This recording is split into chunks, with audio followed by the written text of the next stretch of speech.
السلام علیکم ورحمۃ اللہ وبرکاتہ۔ آپ کے چند سوالات کے جوابات میں اس ویڈیو میں آپ کو دوں گا۔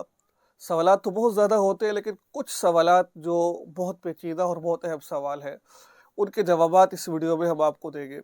نمبر 1 سوال یہ ہے کہ بچہ ضد کر رہا ہو تو اس کو چپ کروانے کے لیے کوئی وظیفہ کیا ہے کہ اس کو پڑھ کر دم کرے تو وہ بچہ چپ کر جائے۔ آئیے میں قرآن پاک کی ایک آیت آپ کو بتاتا ہوں۔ وَخَشَعَتِ الْأَصْوَاتُ، یاد رکھیے، وَخَشَعَتِ الْأَصْوَاتُ لِلرَّحْمَنِ فَلَا تَسْمَعُ إِلَّا ہَمْسًا، ٹھیک ہے، وَخَشَعَتِ الْأَصْوَاتُ لِلرَّحْمَنِ فَلَا تَسْمَعُ إِلَّا ہَمْسًا۔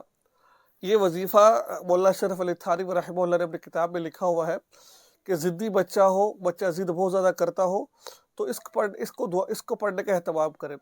آپ اس طرح بھی پڑھ سکتے ہیں، 7 دفعہ پڑھے، بچے پر دم کر دے، دودھ پر دم کر دے، پانی پر دم کر اس کو پلا دے، ٹھیک ہے۔ ایک تو یہ بہت اہم مسئلہ تھا جو میں نے آپ کے ساتھ بیان کیا، وظیفہ تھا، بہت سارے لوگ پوچھتے ہیں بچے کی ضد ختم کرنے کے لیے۔ اور ایک اور بات جو پوچھی جاتی ہے وہ یہ ہے کہ ناپاکی کی حالت کے اندر زیر ناف اور زیر بغل بال کاٹنا۔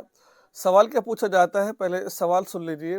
ناپاکی کی حالت میں زیر ناف اور زیر بغل اور ناخن کاٹنا کیا شرعی اعتبار سے جائز ہے کہ ناجائز ہے؟ دیکھیں، ایک بات کو ذہن میں رکھیں کہ چاہے عورت حیض کی حالت میں ہو یا پھر ناپاکی کی حالت میں ہو، بندہ ہو، اسے چاہیے کہ وہ ناپاکی کی حالت میں بال اور ناخن نہ کاٹے۔ اس کے بارے میں فقہا کیا فرماتے ہیں؟ جنابت کی حالت میں ناخن، بال اور اسی طرح زائد بالوں کی صفائی کرنا مکروہ تنزیہی ہے، ٹھیک ہے۔ فتاوی ہندیہ جلد نمبر 5 صفحہ نمبر 358۔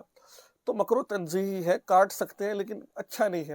آپ جب پاکی تو آپ کی ہوگی، ویسے غسل کر رہے ہیں تو اس وقت آپ کاٹیں، لیکن ایسا نہیں جب پاکی کا غسل کر رہے ہیں اس وقت آپ اس کو کاٹیں، ٹھیک، اس کا آپ نے تھوڑا سا احتیاط کرنی ہے۔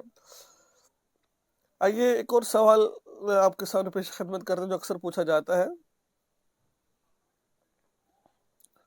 اگر کسی شخص کو دعا قنوت یاد نہ ہو، ٹھیک ہے، اگر کسی شخص کو دعا قنوت یاد نہ ہو تو وہ پھر کیا پڑھے؟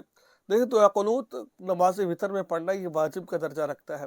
اگر کسی شخص کو دعا قنوت یاد نہیں ہے، اس کو چاہیے وہ یاد کرے، لیکن جب تک یاد نہیں ہوتی تو پھر کوئی اور دعا پڑھ لے۔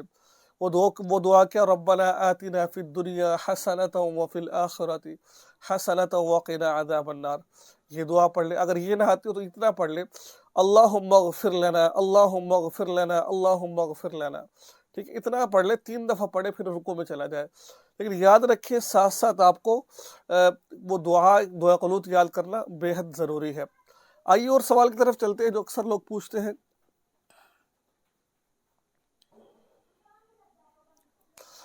اچھا، پوچھا جاتا ہے، ایک سوال یہ پوچھا جاتا ہے کہ جو وہ بنی والے کپڑے، ناپاک کپڑے، ان کو پاک کیسے کیا جائے؟ دیکھیں، بنی والے کپڑے آپ کے پاس موجود ہیں، ان کو پاک کرنے کا سمپل طریقہ یہ ہے، پہلے آپ گندگی کو اچھی طرح صاف کر لیں، آپ جو گندگی آپ کو لگی ہوئی کپڑوں کو اس کو صاف کریں، اس کے بعد 3 دفعہ اچھی طرح نچوڑیں، اس قدر نچوڑیں کہ ہر دفعہ نچوڑنے میں پانی خشک ہو جائے کپڑے کا، تو اس طرح آپ کے کپڑے پاک ہو جائیں گے۔ ایک اور سوال پوچھا جاتا ہے طلاق کے حوالے سے، لفظ آزاد، ٹھیک ہے، جیسے کہ بہن کہتی ہے میرے شوہر نے مجھے کہا کہ میں نے تمہیں آزاد کیا ہے، تو کیا لفظ آزاد کہنے سے طلاق واقع ہوتی ہے کہ نہیں ہوتی ہے؟ تو یہ ایک سوال سن لیجئے۔ دیکھیے، یہ کنایہ کا لفظ ہے، لیکن عرف کے اندر یہ جو لفظ طلاق کے لیے استعمال کیا جاتا ہے۔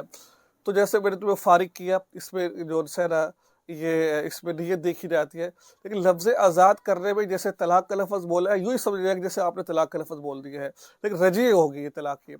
تو یہ لفظ طلاق بولے گی نا تو آپ کے پاس رجوع کا حق ہوگا، آپ بغیر نکاح کی بیوی سے رجوع کر سکتے ہیں، لیکن لفظ آزاد آپ نے کہا ہے نا، میں نے آپ کو آزاد کر دیا، تو اس میں آپ کی نیت کو ڈیپینڈ نہیں کیا جائے گا کہ نیت کیا ہے آپ کی، کیونکہ ہے تو یہ کنایہ، لیکن عرف کے اندر یہ جو لفظ آزاد یہ صریح لفظ بن چکا ہے۔ اس وجہ جو بندہ بھی یہ لفظ بولتے ہیں میں نے آپ کو آزاد کر دیا، تو جو مرضی کر لے، تو فوراً اس کی بیوی اس پر حرام ہو جائے گی، طلاق بائنہ واقع ہو جائے گی، دوبارہ نئے سرے سے اس کو ان کو نکاح کرنا پڑے گا اور دوبارہ نئے سرے سے ان کو رہنا پڑے گا۔ جو اگر اس سے پہلے اس کی شوہر نے اس کو طلاق نہیں دی تو رجوع کر سکتے ہیں۔ اگر طلاق دی ہے، ایک دی ہے تو پھر دو ہو جائے گی، دو دی ہے تو پھر تیسری، اور پھر رجوع کا حق نہیں ہے۔ اگر نہیں دی تو اس کے بعد پھر دو حق رہ جائے گی عورت کے اور مرد کے پاس طلاق کے۔ تو لفظ آزاد کہنے سے طلاق بائنہ واقع، اس پہ نیت نہیں دیکھی جاتی ہے، ٹھیک ہے۔ یہی فتویٰ ہے جو میں نے مطالعہ کیا، تو اس میں کتابوں میں یہی بات لکھی ہوئی ہے، اور فتویٰ بھی اسی پر دیا گیا ہے۔ تو مجھے امید ہے کہ آپ کو تمام باتیں سمجھ آ گئی ہوگی۔ دعا میں یاد رکھیں، چینل کو سبسکرائب کر لیجئے، اور اس ویڈیو کو آگے شیئر ضرور کیجیے گا۔ السلام علیکم ورحمۃ اللہ وبرکاتہ۔